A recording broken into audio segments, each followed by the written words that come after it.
Nous avons 7 églises. Je vous invite à prendre votre texte, votre livre de l'Apocalypse, ainsi que votre feuille de guide. Nous commençons avec le chapitre 2.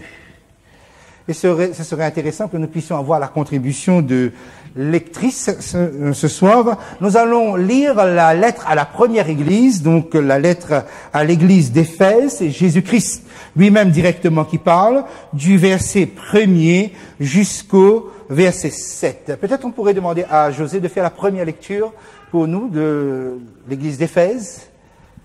Voilà, nous allons suivre cette première lecture ensemble.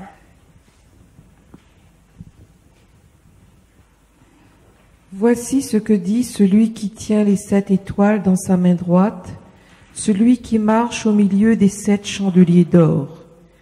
Je connais tes œuvres, ton travail et ta persévérance. Je le sais, tu ne peux supporter les méchants. Tu as éprouvé ceux qui se disent apôtres et ne le sont pas, et tu les as trouvés menteurs. Tu as de la persévérance, tu as souffert à cause de mon nom, et tu ne t'es pas lassé. Mais j'ai contre toi que tu as abandonné ton premier amour. Souviens-toi donc d'où tu es tombé. Repens-toi et pratique tes premières œuvres. Sinon, je viendrai à toi et j'écarterai ton chandelier de sa place, à moins que tu ne te repentes. Cependant, tu as ceci pour toi, c'est que tu as de la haine pour les œuvres des Nicolaïtes, pour lesquelles moi aussi j'ai de la haine. Que celui qui a des oreilles écoute ce que l'Esprit dit aux églises. Au vainqueur je donnerai à manger de l'arbre de vie qui est dans le paradis de Dieu. Merci beaucoup. Voilà, nous venons donc de parcourir cette période du 1er siècle de l'Église apostolique, l'Église primitive, et nous avons eu un aperçu de la façon dont Jésus parle à son Église. Nous pouvons commencer par faire ressortir les qualités. Lorsque nous avons lu, regardé à partir du verset 2-3, nous avons remarquez que c'est une église qui a des qualités missionnaires, effectivement. L'histoire rapporte les œuvres missionnaires de cette église. C'est une église qui a une énergie pour vaincre, une énergie conquérante. En même temps, vous pouvez compléter votre feuille, puisque donc j'ai fait ressortir les qualités à mettre. Et aussi, Christ fait ressortir que son église du 1er siècle est une église qui a et qui vit une exigence morale chrétienne très élevée, parce que c'est une église qui ne supporte pas certaines choses, supporte pas l'immoralité ou le mensonge. C'est une église qui connaît la persévérance. C'est une église qui préserve pure la foi, parce que c'est une église qui ne supporte pas les doctrines erronées, les doctrines trompeuses. C'est une église qui est capable aussi de discerner les erreurs. C'est ce que nous avons lu dans cette lecture. C'est une église capable de souffrir pour Jésus, et elle est louée pour cela. Et c'est une église, des versets 2 au verset 3, et aussi le verset 6, qui a une clairvoyance doctrinale. Donc, quelque part, nous voyons que sur le plan spirituel, sur le plan du travail, sur le plan du comportement, c'est une église exemplaire, c'est une église conforme aux exigences et aux attentes de Dieu. Mais cependant, Christ a un reproche, il y a une défaillance. Et quelle est cette défaillance? C'est que tu as abandonné ton premier amour. Et ça, c'est important de la façon dont Jésus le dit, puisque quand Jésus dit « mais j'ai quelque chose contre toi », le texte souffle et sous-entend comme quelque chose que tu as fait presque intentionnellement. C'est-à-dire comme une décision par choix, tu as lâché l'amour. Sur le côté de la doctrine, sur le côté de la morale, sur le côté de l'observation ou de l'obéissance, tu es impeccable, mais il y a un problème. Le problème se situe au niveau de l'amour. Et remarquez bien que nous qui pouvons nous lasser qu'on nous parle trop d'amour, nous entendons dire « Ah, encore l'amour, ah, on va parler de l'amour, encore cela ». Vous savez que l'amour, c'est quelque chose dont on ne se lasse pas. On ne se lasse pas d'aimer ou d'être aimé. On se lasserait d'entendre parler d'aimer ou d'être aimé et que cela ne se concrétise pas. C'est ça la lassitude. On arriverait à ne plus supporter le mot amour parce que ça ne se concrétise pas. Mais sinon, on aime cela. Et remarquez bien que Jésus fait ressortir à son Église qui avait à lutter, qui avait à préserver, puis à la fois que bien, tout cela c'est bien, mais il y a quelque chose.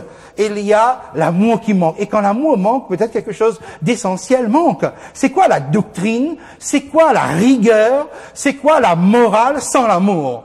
Ça veut dire que c'est possible? Ça veut dire que c'est possible d'être impeccable? Ça veut dire que c'est possible d'être parfait, mais de manquer de l'essentiel. Et le problème, il est là, c'est que quand sur le plan de la doctrine, on est impeccable, mais sans amour, on peut vite devenir détective. On peut vite développer le soupçon.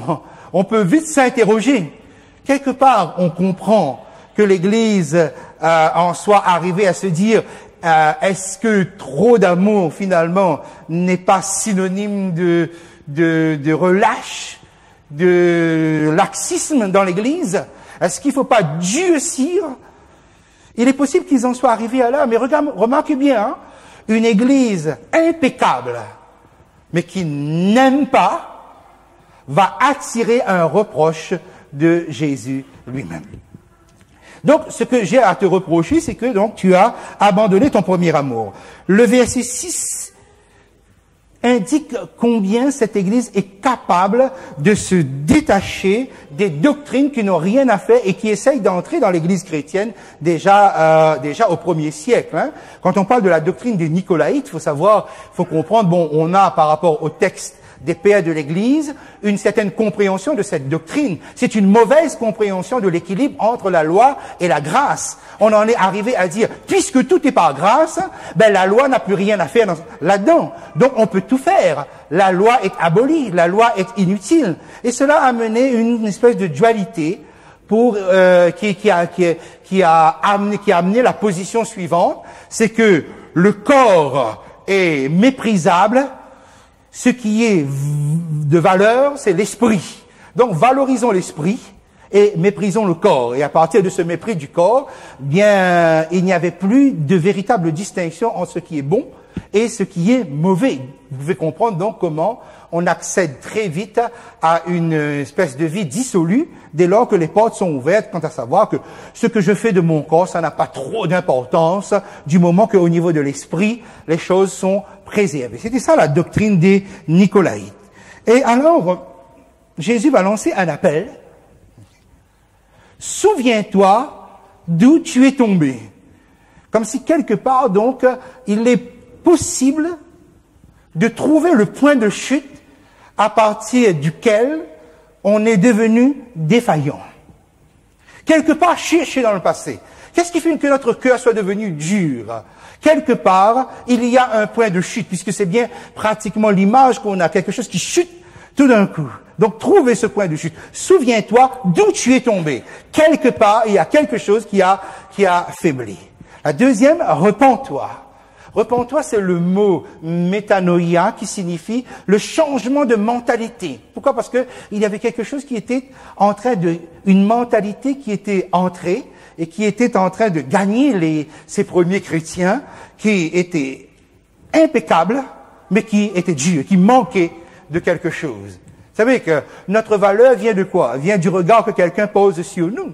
Okay. Et si ce regard n'est plus valorisateur, eh bien, forcément, il pourrait être difficile pour les chrétiens de tenir dans des conditions qui sont délicates, comme à l'époque des premiers chrétiens. Et pratique tes premières œuvres. Pratique tes premières œuvres. Et vous voyez que la référence peut être trouvée dans notre propre expérience. Autrement dit, avant, tu es quelqu'un qui savait ce que c'est qu'aimer et que ton amour avait des œuvres. Rappelle-toi. Et on demande de revenir. Et c'est ça qui est intéressant avec Jésus, c'est que nous avons dans notre vie spirituelle, dans notre expérience, nous avons des repères. Nous avons des références. Vous pouvez, c'est une façon de dire les choses, ok, utiliser vos propres références, savoir comment vous étiez avant et comment vous êtes devenu maintenant. Et c'est ça que Christ vous amène. Parce que ce que vous avez pu faire, ça veut dire que vous êtes capable de le faire. Donc vous êtes capable de le refaire. Et la lettre se termine, donc pour considérant ces premiers chrétiens, par une promesse faite par le Saint-Esprit. Et ce qui est intéressant ici,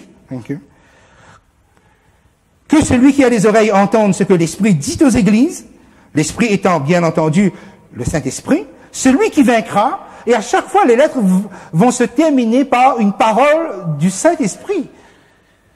Et c'est là que nous comprenons mieux sans doute le rôle ou le qualificatif consolateur que Jésus donnait au Saint-Esprit. Jésus disait que le Saint-Esprit c'est le consolateur. Et quand nous lisons le livre des Actes, nous voyons le Saint-Esprit coordonner, diriger, susciter des dons. Envoyer, appeler, convoquer, donner des directives. Nous voyons plutôt un genre de coordinateur, mais nous ne voyons pas forcément une puissance qui, à nos côtés, est capable de nous consoler, est capable de nous encourager. Et c'est le rôle consolateur du Saint-Esprit. C'est le Saint-Esprit qui console l'Église. C'est le Saint-Esprit qui vous console. C'est le Saint-Esprit qui vous dit, allez, on reprend le combat. Allez, regarde ce qui est devant toi. Allez, regarde ce que, justement, tes premiers parents ont perdu. Pourquoi? Pourquoi ils ont perdu? Parce qu'à un moment donné, même dans le Jardin d'Éden, ils ont perdu le premier amour. Parce que si leur amour pour Dieu était plus fort que leur amour pour eux-mêmes, eh bien, ils auraient continué à manger de l'arbre de vie qui est dans le paradis de Dieu. Et c'est ça qu'on vous promet. Persévérez. Pourquoi? Parce que vous allez retrouver une telle promesse. Vous allez le vivre. Et le Saint-Esprit est là pour nous insuffler tout ça, pour nous remettre sur nos pieds. C'est son rôle. C'est aussi son rôle. Voilà, donc nous allons passer maintenant à l'église suivante, l'église de Smyrne. Donc nous passons au 2e, 3e siècle. Donc c'est l'église qui va connaître la persécution sur 2 siècles pratiquement. C'est-à-dire, et remarquez bien, je dis bien 2 siècles, 2e, 3e siècle.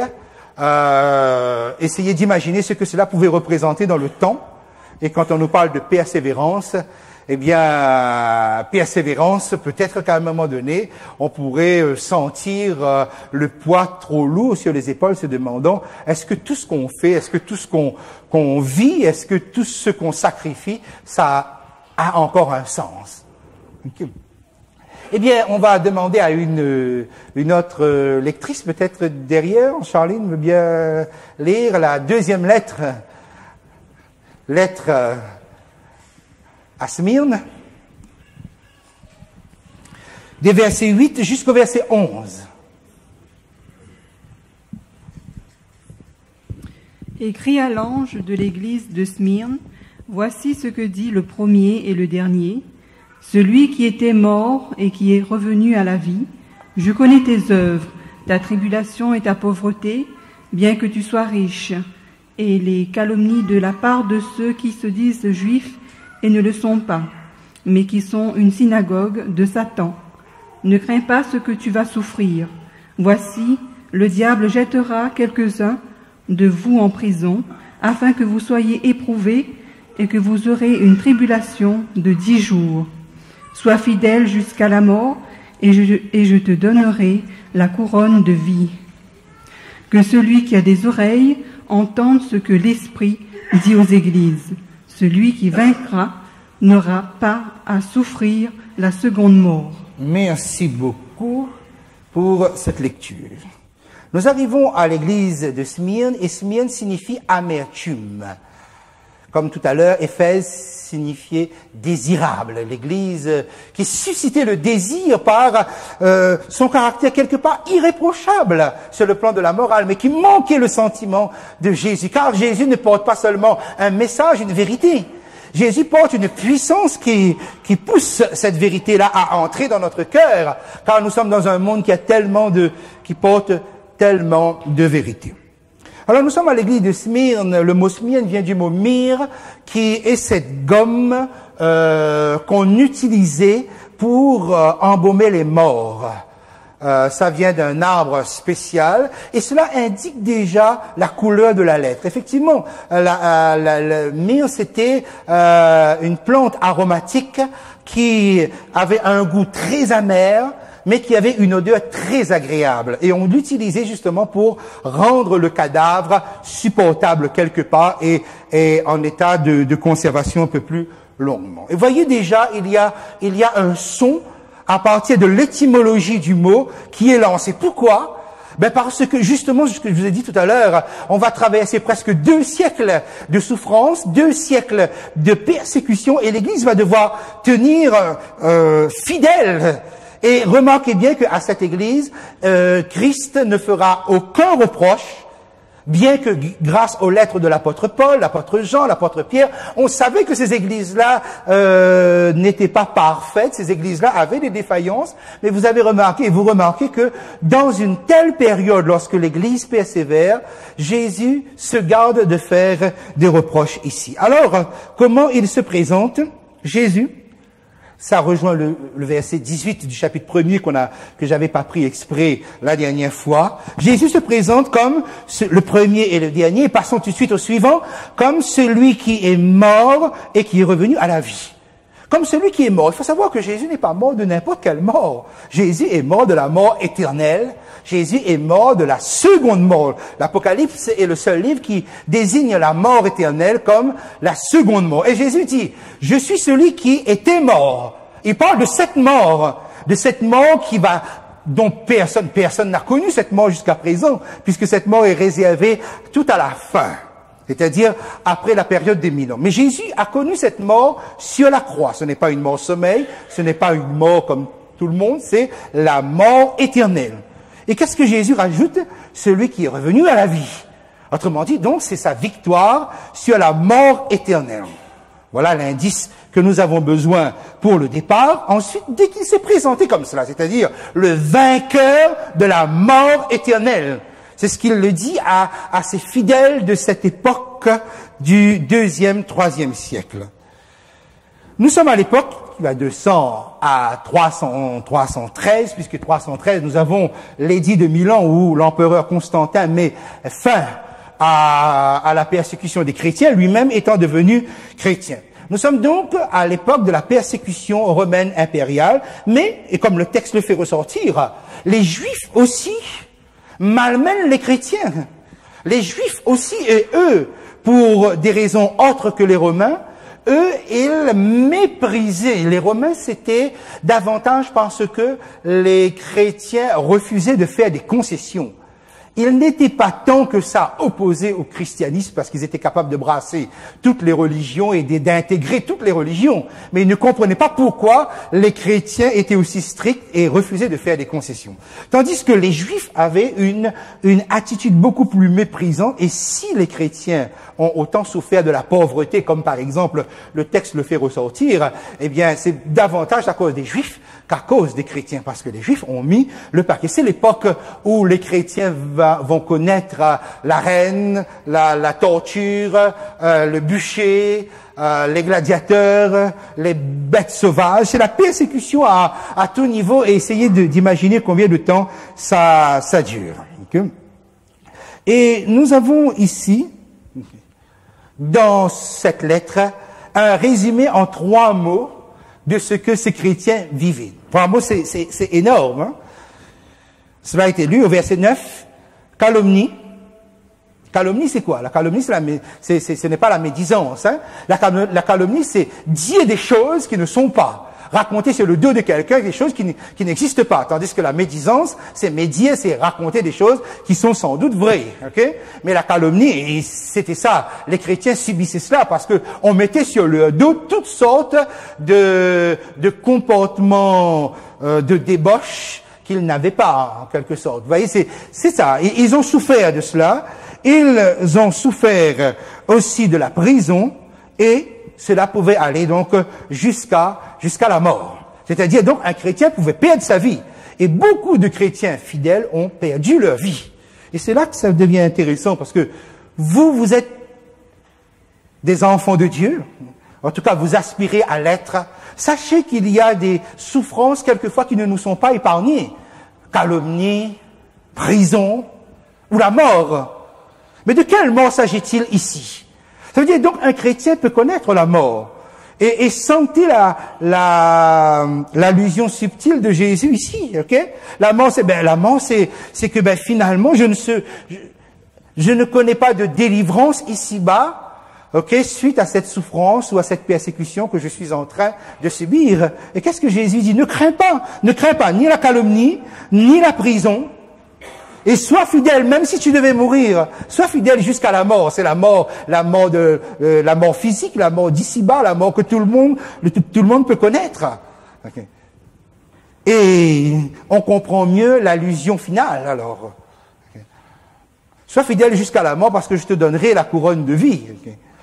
Et quand Jésus termine, il dit, et la seconde mort n'aura point de pouvoir sur vous.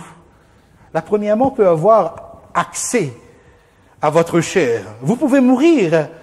Ça peut arriver. On peut mourir de toutes les façons. Ça entre dans la catégorie ou le groupe des épreuves. Mais Jésus dit quelque chose.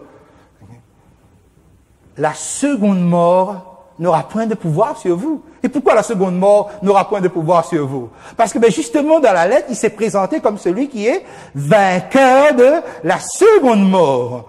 Et si vous êtes à Christ, Christ a déjà vaincu pour vous. Autrement dit, donc, la mort, oui, la mort physique, la mort sommeil, vous pouvez connaître cela, mais pas la seconde mort.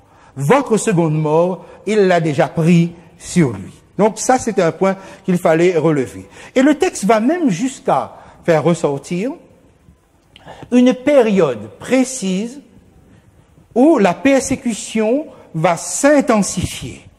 Au milieu du verset 10, vous aurez une tribulation de 10 jours. Sur votre feuille de guide, j'ai fait ressortir, qu'un jour prophétique égale une année littérale. Il s'agit ici donc de 10 années. Et effectivement, les 10 dernières années de cette période de persécution qui va de l'an 100 jusqu'à l'an 313, effectivement, ont été une intensification horrible de ce que les chrétiens ont pu endurer.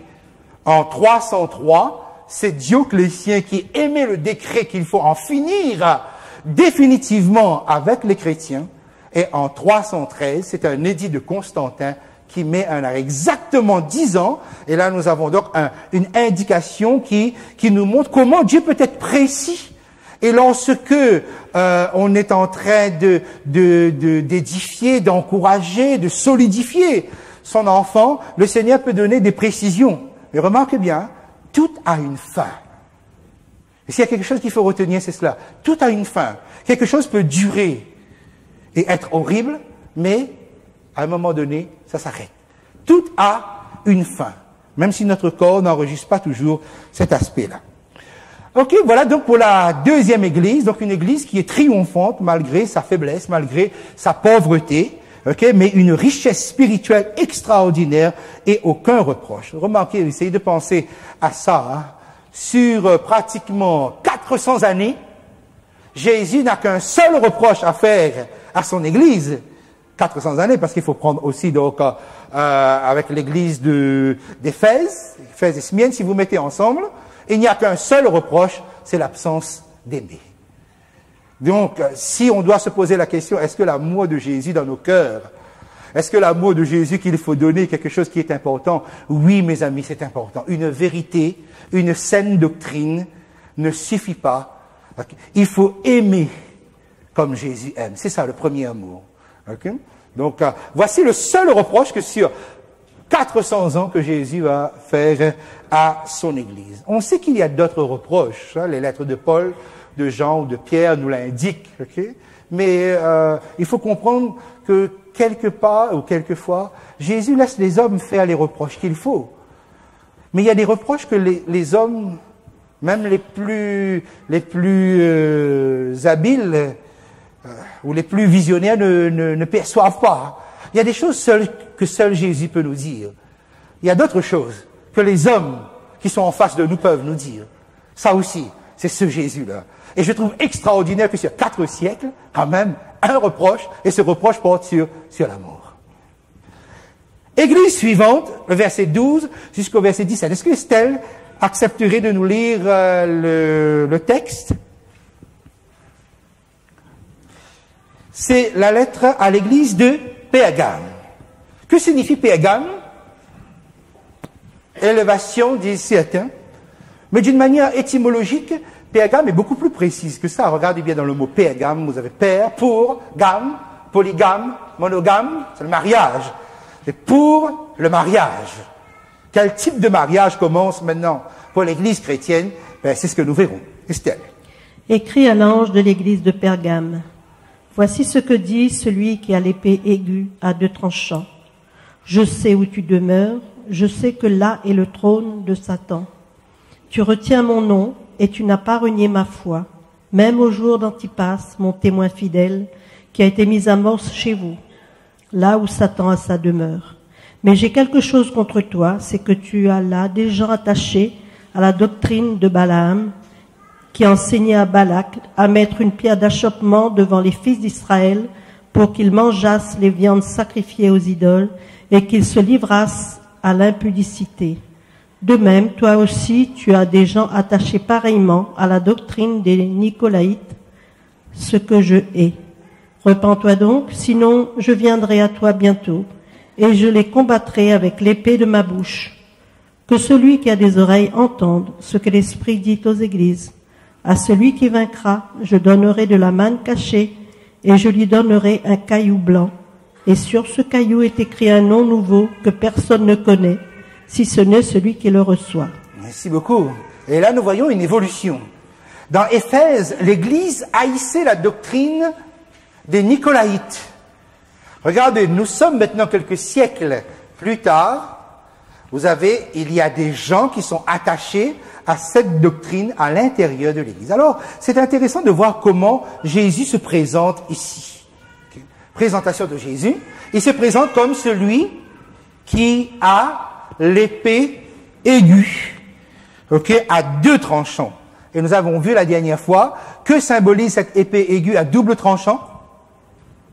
La parole de Dieu. Voilà il y a donc un seul qualificatif pour la présentation de Jésus ici, c'est celui donc qui va se présenter avec la parole de Dieu. Et nous avons compris qu'au fond, donc, au fur et à mesure que l'histoire chrétienne se déroule, Christ n'utilise pas les qualificatifs ou les attributs que nous avions vus dans le chapitre 1 par hasard. Maintenant, il faut combattre, et c'est ce qu'il dit. Non, je viens et je combats. Et avec quoi Jésus combat? Avec quelle épée Jésus combat? Comment Jésus combat l'erreur? Comment il fait face aux hérésies, aux fausses doctrines et tout cela? Uniquement par sa parole. Uniquement par sa parole, l'épée qui est de sa bouche. C'est important parce que l'histoire chrétienne va évoluer malheureusement bien loin de l'exemple de son chef. C'est une église qui a des qualités, lesquelles, on vient de l'entendre, tu retiens mon nom et tu n'as pas renié ma foi. Donc à partir de Pergame, nous aurons donc 2 courants, un courant fidèle, et l'autre courant qui les moins, et qui commence à se laisser séduire par un mélange, par un mariage illicite, un mariage que Jésus condamne. Lorsque nous lisons des lettres comme telles, par exemple le verset 13, « Je sais où tu demeures, je sais que là est le trône de Satan ». Ne pensez pas que Jésus est en train de dire quelque chose qui est négatif ici. Parce que ce qui est négatif arrive au verset 14. Simplement, au contraire, nous avons même quelque chose qui est très positif ici. C'est que l'Église chrétienne est allée sur le territoire de Satan. Ils sont allés implanter une église là où Satan a sa demeure. Et cela n'a pas été sans conséquence, évidemment, au niveau des martyrs, au niveau de la fidélité à la foi. Okay?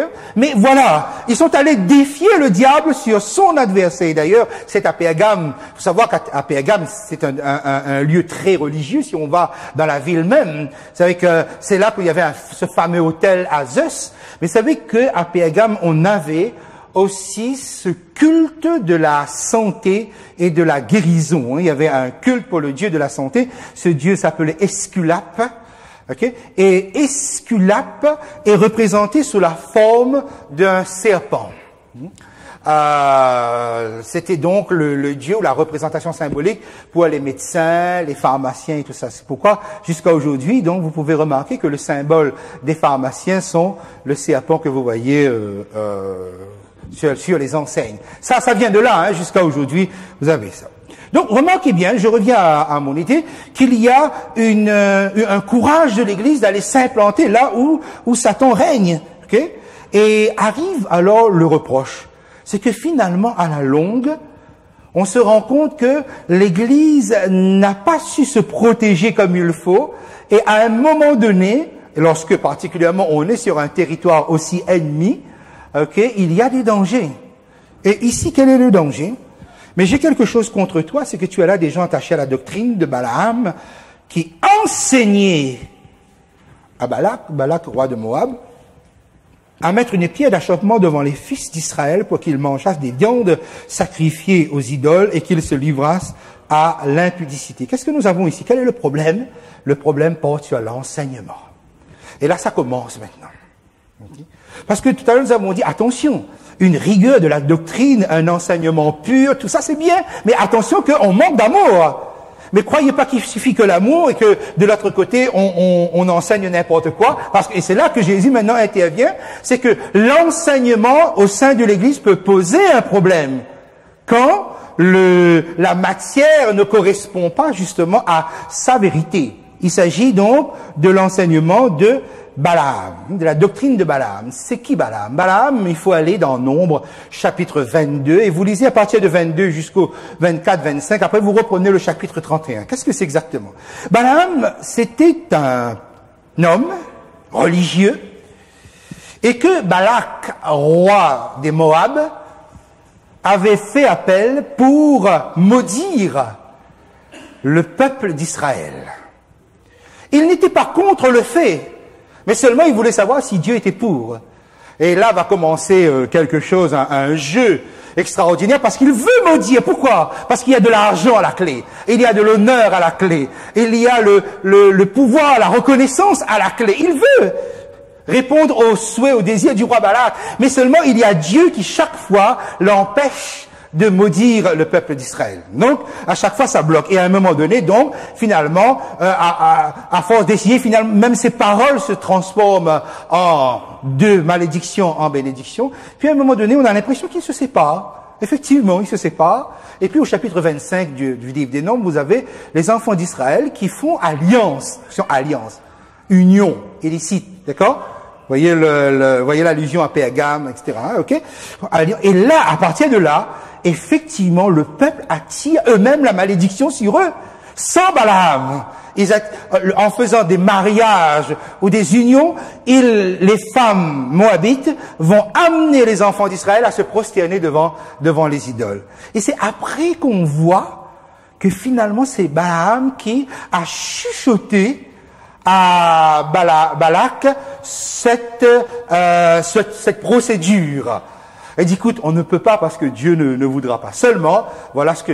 Et effectivement, la séduction, parce que c'est bien ça, on va passer par des femmes, et ce sont ces femmes qui vont entraîner les fils d'Israël, et là, ils vont se prosterner, et là, la malédiction de Dieu va tomber. Donc, Balaam arrive, comme Balak, ils arrivent à leur fin.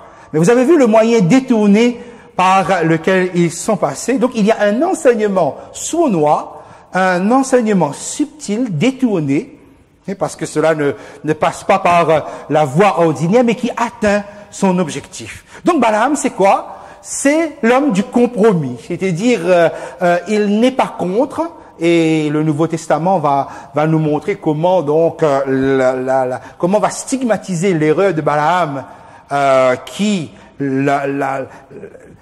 se trompe et se souille pour des honneurs, pour un gain, pour des richesses. Et regardez bien comment l'Église va commencer à glisser. Continuons un moment. Okay? Donc, des richesses et les honneurs terrestres. Et surtout, et c'est là qu'on arrive, c'est que Balaam est un faux prophète. Et la lettre introduit maintenant l'idée du faux prophète. C'est quoi le faux prophète? Le faux prophète, c'est quelqu'un qui arrive et qui dit la parole de Dieu. Est-ce que l'Éternel dit? C'est ce qu'il dit. Et c'est ce que Balaam dit. Mais finalement, il arrive à partir de la parole de Dieu, il arrive à amener les gens à se détourner de la parole de Dieu. C'est ça, Balaam. Au fond, le vrai faux prophète, c'est quelqu'un qui se présente comme un vrai prophète. Et par le moyen, le subterfuge qu'on a vu, par cette malignité, par ce sens de la malignité, il arrive au résultat, c'est-à-dire le résultat est le même. Maintenant, on est dans la débauche, on est dans l'impudicité, on est dans l'adultère, on est dans la souillure extrême, mais grâce à une parole de quelqu'un qui s'est présenté comme le prophète. Eh bien, l'Église, il faut comprendre donc comment l'Église chrétienne va atteindre ce niveau-là. Effectivement, ce que les Romains n'ont pas obtenu par la violence, par l'acharnement, par l'oppression, par les tribulations, la persécution, ils vont l'obtenir par un autre moyen. Constantin, effectivement, se fait chrétien, et l'Église accède aux honneurs terrestres. Remarquez bien comment dans le chapitre 1, nous avons insisté là-dessus. C'est quoi l'Église? Serviteur, Église, royaume et sacrificateur. Royaume, quel royaume? Royaume céleste. Nous sommes rois d'un royaume céleste. Sacrificateur de quel sanctuaire? De quel temple? Céleste. Et bien maintenant l'Église entre dans les honneurs terrestres. L'Église qui était pauvre va devenir extrêmement riche. L'Église va obtenir la protection des plus grands de ce monde, Constantin lui-même, et Constantin, parce que c'est une alliance politique, va favoriser la suprématie de l'évêque de Rome, mais c'est Constantin qui dirige les conciles. Le premier concile, appelé donc le concile de Nicée, par exemple, sera dirigé par Constantin. Donc, à coup de décrets impériaux, l'Église, maintenant, va marcher comme ça, avec la politique. Et le mélange, et finalement, il y a ici une déviation qui est complète. Et la dernière fois, vous vous rappelez, je vous avais parlé de la fête de Noël. Eh bien, Noël, c'est à cette époque-là que Noël, il y a eu cette intrusion, c'est infiltré, la fête de Noël s'est infiltrée à cette époque-là, c'est-à-dire donc à la fin du règne de Constantin. Mais il y a eu d'autres, qu'est-ce qu'on appelle les compromis. Puisque maintenant, le christianisme est devenu une religion d'État, puisque le christianisme est devenu une religion honorable, tout le monde veut se faire chrétien. Et tout le monde pratiquement va se faire chrétien. Mais comment on se fait chrétien? Quel était l'enseignement de Jésus? On passe par une transformation, on passe par une expérience avec ce Jésus. Mais là, non. Là, on devenait chrétien, uniquement par un mot, par une acceptation comme telle. On devenait chrétien comme on devient citoyen romain. Presque pratiquement sans effort, sans réflexion, sans expérience, cela allait demander aussi un certain nombre de concessions et de compromis. Entre autres, par exemple, et c'est là, cette période-là, qu'on arrive à changer le jour du repos, puisque donc Constantin, dans le concile de Laodicée, va émettre le décret, que les chrétiens ne se comportent pas comme des juifs en chômant le jour du sabbat, le samedi, que tous les jeunes et populations des villes et tous les corps de métier cessent le travail le jour vénérable du soleil, c'est-à-dire le dimanche. Et ainsi donc, voyez comment, sans trop vous empêcher d'observer, en ayant quand même un regard assez tolérant, mais voilà le vrai jour. Maintenant, il va falloir se plier. C'est comme cela donc que le christianisme se retrouve à adorer Dieu un jour qui n'est pas celui de Dieu. Voilà le compromis. On y est arrivé, mais on n'est pas arrivé par la force. On est arrivé par la subtilité. On est arrivé par la compromission. On est arrivé par la séduction. C'est un enseignement donc qui va jouer par là. Donc vous comprenez le sens de Pergame ici pour le mariage, pour une alliance, pour un compromis contre nature. Et quelle est alors la promesse du Saint-Esprit ici? À celui qui vaincra, je lui donnerai quoi? La manne cachée. Qu'est-ce que la manne cachée? La manne, c'est le pain qui descendait du ciel et qui venait de Dieu. Et on avait mis dans un vase et on avait placé devant Dieu dans le lieu très saint. Ça, c'était la manne cachée. Et qu'est-ce que Dieu est en train de nous dire? Voilà la vraie nourriture. Pour être nourri véritablement, c'est la manne cachée. Vous n'avez pas besoin de compromis, car la véritable nourriture spirituelle, elle est cachée dans ma parole. Il suffit de la sonder, il suffit de la vouloir, il suffit de la consommer, il suffit de passer du temps comme nous passons justement à essayer de consommer. C'est ça la manne cachée. C'est la véritable nourriture. Et Jésus lui-même va dire, je suis le pain descendu du ciel. Car celui qui consomme cette nourriture de la parole de Dieu avec vérité, finit par consommer le Sauveur lui-même. C'est une alliance qui est faite. Un caillou blanc. Le caillou blanc, ça c'est un langage qui existait anciennement dans les tribunaux gréco-romains. Il y avait deux cailloux qui étaient possibles lorsqu'on devait rendre un jugement. Ok? On devait rendre un jugement. Soit on donnait un caillou blanc, soit on donnait un caillou noir. C'était le jury qui décidait. Si par exemple la personne était condamnée, on lui remettait un caillou noir. Ça voulait dire donc que la personne est reconnue coupable et la personne doit être exécutée ou condamnée.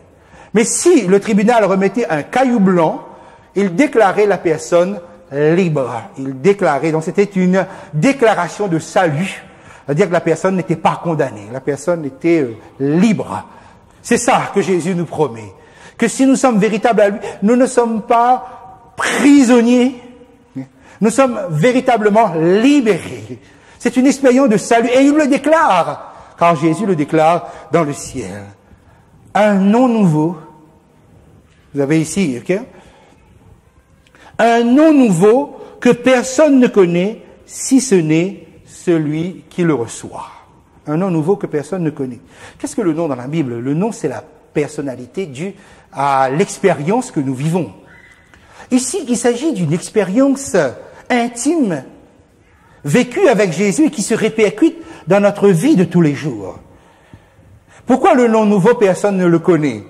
Mais parce que vous êtes seul à connaître véritablement, vous, ce que vous vivez dans votre intimité avec Christ. Jésus vous désigne par une intimité qui n'est propre qu'entre vous et lui. L'expérience que vous vivez avec ce Christ, vous êtes le seul à le savoir. Personne ne connaît. On peut en parler, on peut donner un témoignage, mais vous êtes seul à connaître le nom que Jésus vous donne, la vie que vous vivez avec ce Jésus-là. Donc voilà comment, à la fin, le Saint-Esprit lance un appel pressant pour tous ces enfants. Évitez le compromis.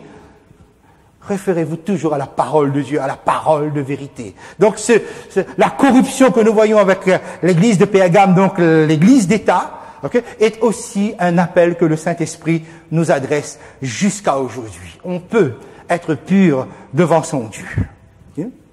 Quatrième église, peut-être on va aller un peu par ici. On va demander à Sabrina si elle veut bien nous lire la lettre à l'église de Thyatire. Voilà.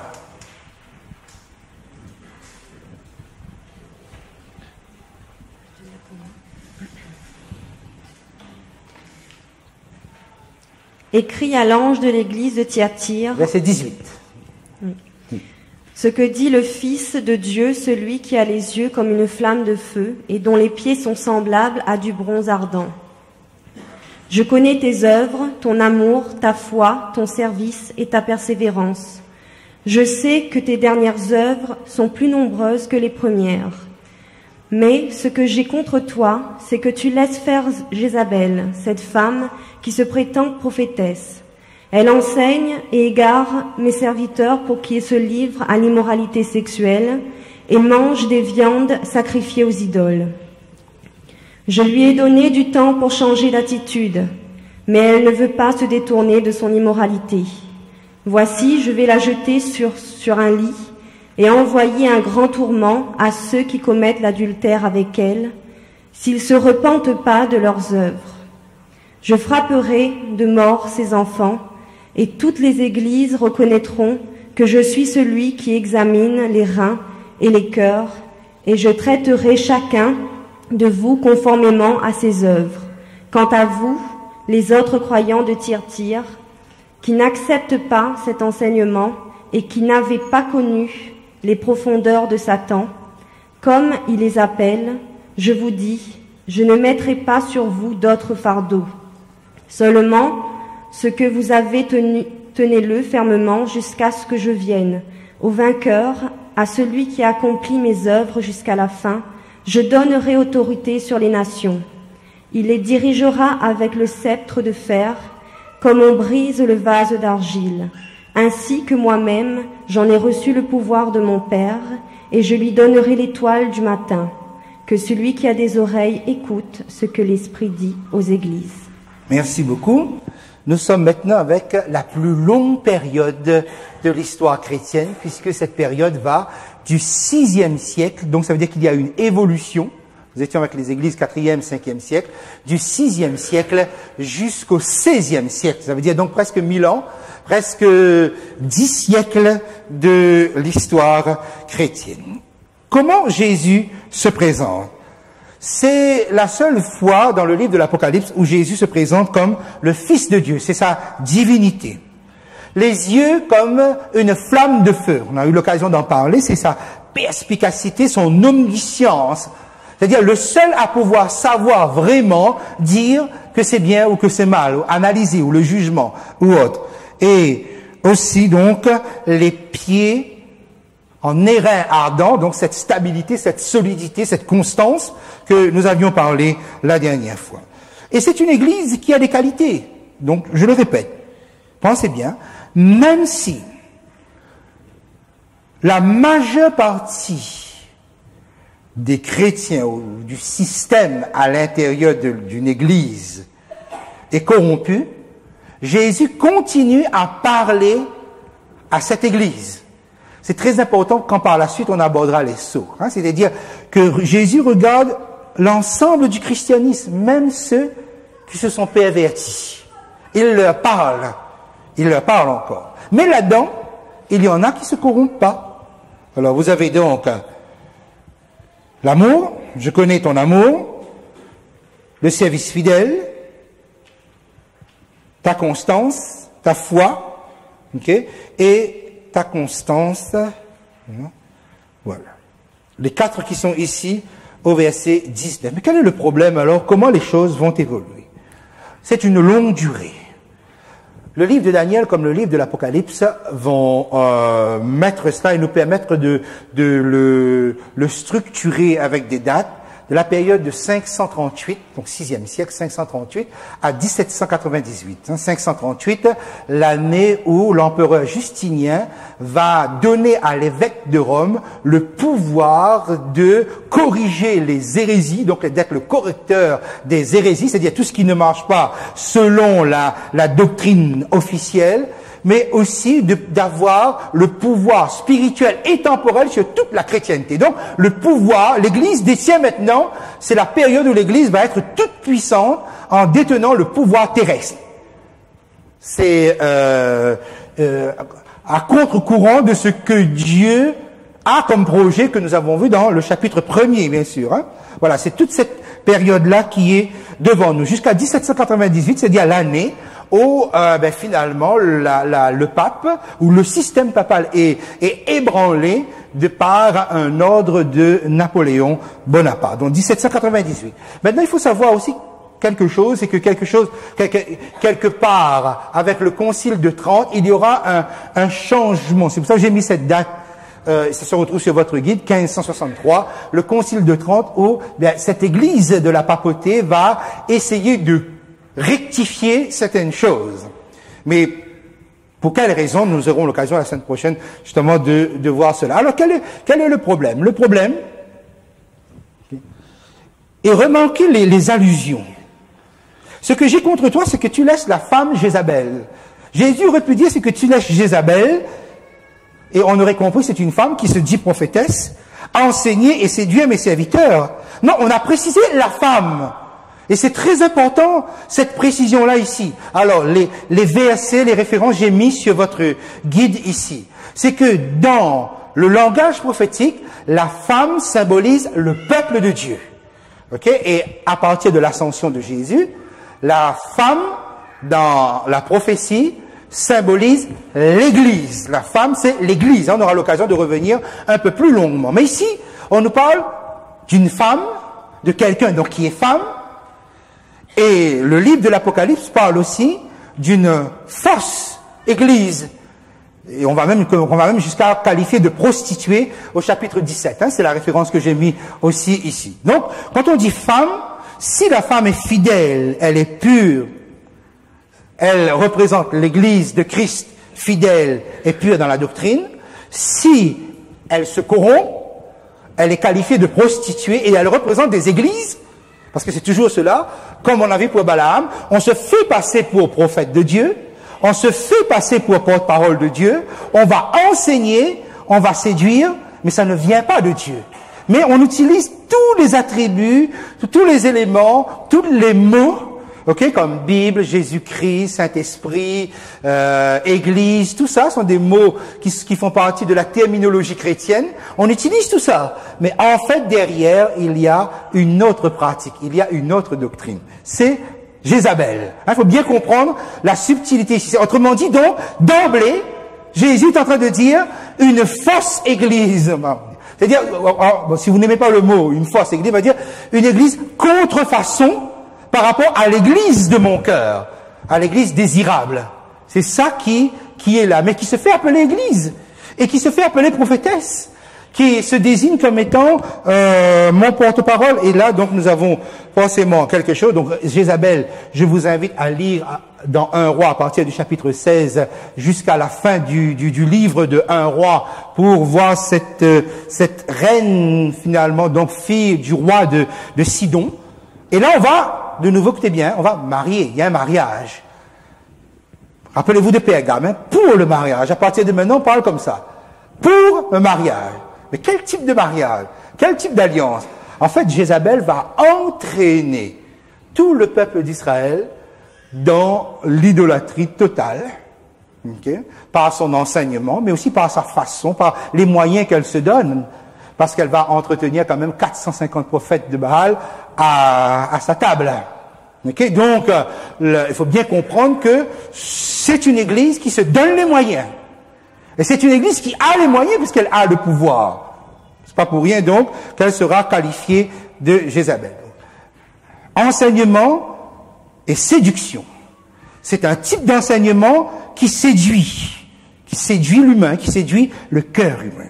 Et là, avec Thyatire, nous avons maintenant un éclairage supplémentaire sur ce qu'on appelle le faux prophétisme. C'est que le faux prophétisme naît avec une apparence chrétienne. D'accord? Retenez ça, pourquoi? Parce que jusqu'à la fin, et jusqu'à la fin de l'histoire, Christ va utiliser cette expression du faux prophétisme, le faux prophète. C'est quoi le faux prophétisme? Le faux prophétisme est un système doté d'attributs chrétiens, qui se présente comme chrétien, qui parle comme chrétien, avec tous les mots. Ne pensez à aucune église en particulier, hein. Pensez au système, pensez à l'organisation. Mais on vous entraîne à pratiquer des choses qui sont contraires à la volonté de Dieu. Ce qu'on appelle le faux prophétisme. Et Jézabel luttait contre Élie et tout ce qui restait fidèle à Yahvé. Alors écoutez bien ça, hein. Comment Jésus s'est présenté au début? Comme celui qui a les yeux comme une flamme de feu. Celui qui voit, qui perce. Et nous devons nous référer à son analyse, nous devons nous référer à ce qu'il dit. Oh, voilà que ce Jésus désapprouve des pratiques religieuses qui se sont mêlées à sa vérité et à sa volonté. Cela veut donc dire que toutes les doctrines ne sont pas bonnes. Parce que regardez bien le temps actuel, le postmodernisme justement. C'est quoi le postmodernisme? C'est que chacun a sa vérité et il y a suffisamment de vérité pour qu'on soit tolérant. Donc si tu penses comme ça, c'est pas mal. Moi je pense d'une manière opposée, c'est pas mal non plus. Finalement nous sommes à un nivellement des pratiques religieuses. Tout est bon, tout est vrai. Il y a du bon, il y a du vrai, et c'est sans doute bon et sans doute mauvais. Voyez le fait. Mais c'est que, regardez bien, dans Thyatire, comment le Christ se présente et parle. Non. Il y a des choses qui sont fausses, et il y a des choses qui sont vraies. Il n'y a pas un nivellement de la religion. Ça, c'est le premier point. Ensuite, le deuxième point, c'est ceci. Jézabel représente le faux prophétisme. Et le faux prophétisme n'est jamais neutre, n'est jamais tolérant. Donc, d'où ce que Jézabel va lutter contre Élie et contre les fidèles de Yahvé. D'où aussi que, à cette époque de Thyatire, ce sont les chrétiens, ou ceux qui se disent chrétiens, qui se mettent maintenant à persécuter, à violenter ceux qu'on considère comme hérétiques, ceux qui ne marchent pas dans leur doctrine. Ça pourrait paraître quand même assez ahurissant, que les anciens persécutés sont devenus des persécuteurs, mais c'est horrible. Pourquoi? Parce que ce sera l'époque des bûchers, parce que ce sera l'époque de l'Inquisition, parce que ce sera là où on va fouiller dans la vie des uns et des autres, et on va utiliser un vrai pouvoir répressif. On élimine les Juifs, on élimine les chrétiens, en tout cas donc ceux qui se disent chrétiens, mais avec une autre approche des choses. On se souvient par exemple du sort qui est arrivé au Qatar. On se souvient où les Albigeois, les Albigeois sont les Cathares qui habitaient dans la région d'Albi, les Vaudois, on pense aux Hussites, on pense à tous ceux-là qui ont été réprimés durement, sévèrement, au point que la répression était telle qu'on n'épargnait personne. On se souvient encore de ce fameux Simon de Montfort, légat du pape, lorsqu'il est arrivé devant la ville de Béziers, et qu'il fallait raser cette ville parce qu'il y avait des Cathares dedans, donc des Albigeois dedans. Et alors, celui qui était chef de l'armée dit, mais comment on va reconnaître ceux qui sont catholiques et ceux qui sont cathares? Et il a dit, Simon de Montfort, il a dit, mais tuez tout le monde, Dieu va reconnaître les siens. Nous, on peut pas savoir, mais Dieu, lui, va reconnaître. Donc, il fallait... Vous voyez comment ça allait avec... comme ça, la vie des gens n'avait pas véritablement de prix. Comme quoi, pour vous dire que le faux prophétisme, pensez bien cela, n'est jamais un pouvoir tolérant. Si le faux prophétisme est tolérant, c'est juste une tolérance par nécessité, parce qu'on ne peut pas faire autrement.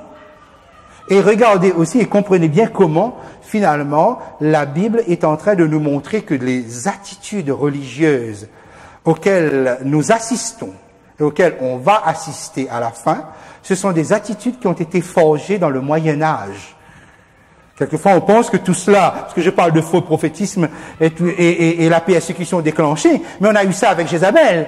Mais on a eu ça des siècles plus tard, entre le 6 et le 16e siècle. Et la Bible nous dit qu'il y aura encore une tribulation dans ce sens.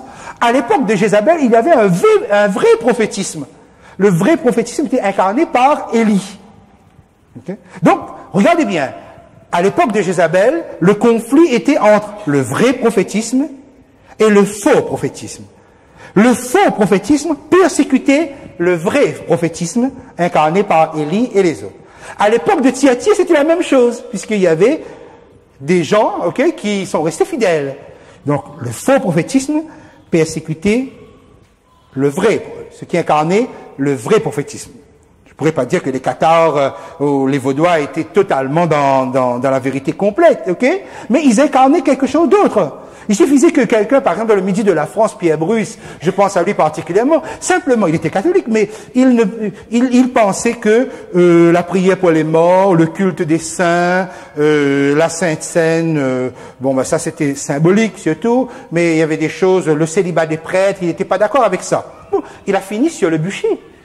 Il a brûlé sur le bûcher. Donc il fallait être simplement d'un avis différent pour que cela se termine ainsi. Et donc, le faux prophétisme à l'époque de Thyatire s'incarne dans une église institution. Et dès lors, la structure est formée pour que nous comprenions ce qui va se passer à la fin. Le conflit sera religieux. Aura une base religieuse. Et quand vous allez vers la dernière partie du livre de l'Apocalypse, vous retrouvez le faux prophète. Vous retrouvez le vrai prophète. Donc ce sont quel système incarne le vrai prophétisme et quel système incarne le faux. Mais, si vous voulez, on vous a déjà présenté les choses. Attention, le faux prophétisme ne sera pas dans l'islam. Le faux prophétisme le plus dangereux ne sera pas dans l'hindouisme. Le faux prophétisme le plus terrible ne sera pas dans ces religions bouddhistes ou autres. il sera dans une église ainsi. C'est-à-dire, il aura toute l'apparence de Jésus-Christ. Il aura toute l'apparence et les formes du christianisme. C'est là, on nous prépare, c'est là qu'est le vrai danger. Même si vous ne voyez rien pour le moment, mais vous allez vous fier sur les yeux de celui qui a ça comme des flammes, qui a ça comme des flammes de feu. Donc, pour arriver